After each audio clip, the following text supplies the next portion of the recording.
Dalam sebuah penelitian yang saya lakukan di kawasan nelayan, tema penelitian saya saat itu adalah tentang bagaimana anak-anak nelayan belajar untuk menjadi nelayan pada saat dia sudah dewasa nanti. Kita tahu bersama bahwa belajar itu utamanya terjadi dalam lingkungan keluarga.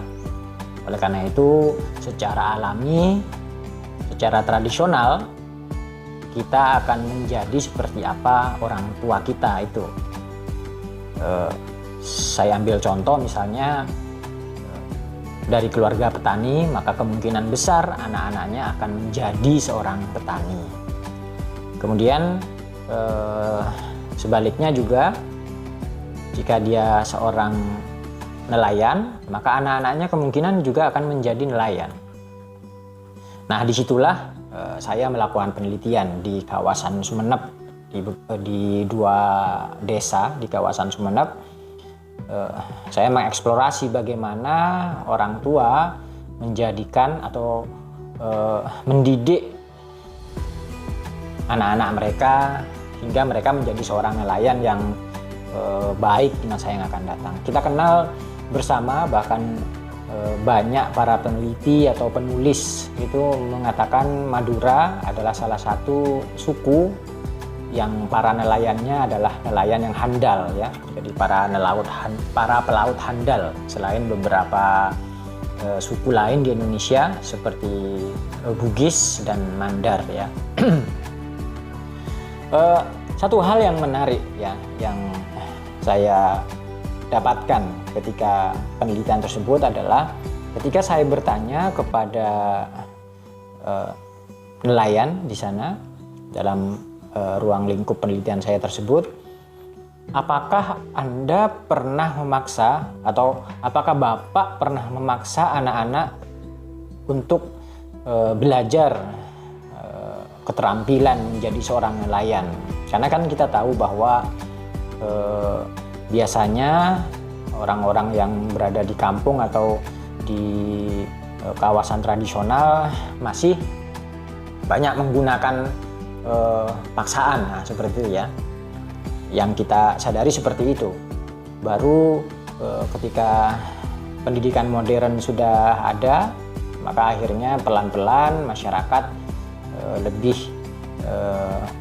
mengutamakan dorongan, ya, atau ajakan atau arahan, tidak lagi paksaan atau kekerasan.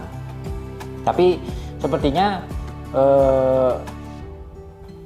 anggapan kita itu keliru, ya. Jadi dari beberapa pertanyaan yang saya ajukan kepada para nelayan, apakah mereka pernah memaksa anaknya untuk juga menjadi seorang nelayan? Semua mengatakan tidak, ya.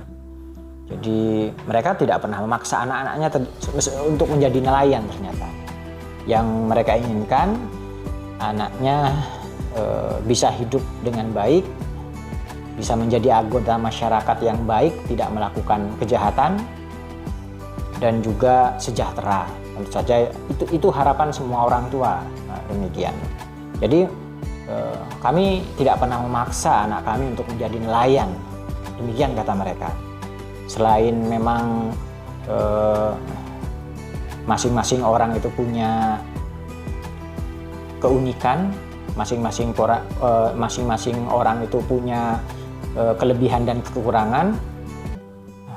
Ternyata kalau di lingkungan nelayan, salah satu hal yang paling utama untuk menjadi nelayan syaratnya adalah keberanian, ya. Jadi selain skill, keberanian untuk menghadapi berbagai macam tantangan dan bahaya di lautan itu adalah syarat yang pertama, syarat yang utama yang harus dimiliki seorang anak untuk menjadi seorang calon nelayan yang baik. Sehingga menurut mereka kalau dipaksa-paksa maka akan justru berbahaya bagi anak. Jadi dia justru bisa mengalami kecelakaan di laut.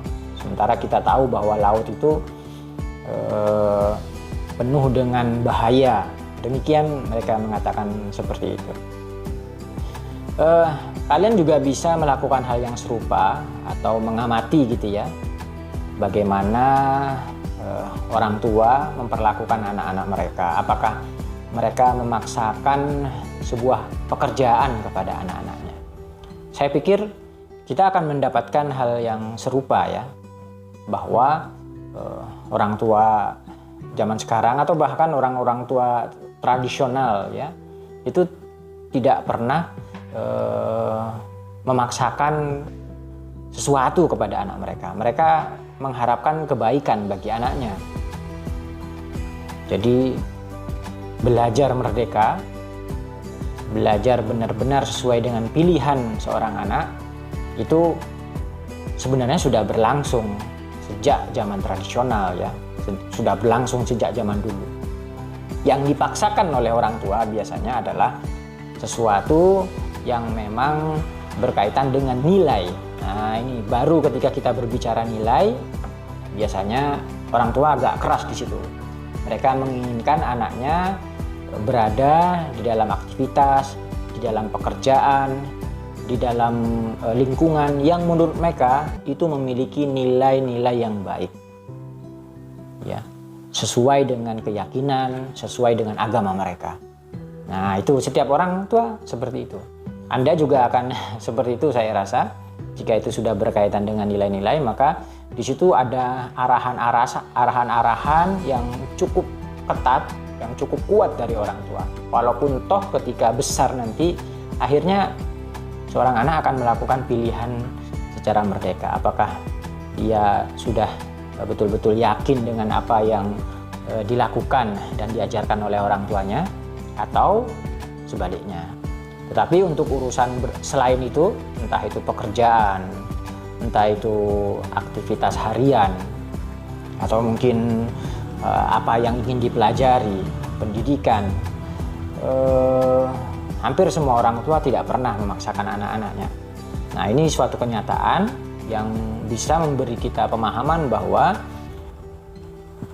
pendidikan sebagai suatu arahan yang memerdekakan anak, yang diungkapkan oleh Ki Hajar Dewantara dengan pendidikan yang sesuai fitrah, itu tidak hanya ada saat ini, tidak hanya ada ketika teori-teori berbasis ilmu pengetahuan itu diciptakan ya, tetapi sudah ada sejak zaman dulu, sejak zaman tradisional, di mana anak-anak belajar berbagai macam hal tentang dunia di sekitarnya, ya terutama berlandaskan kasih sayang dari kedua orang tuanya.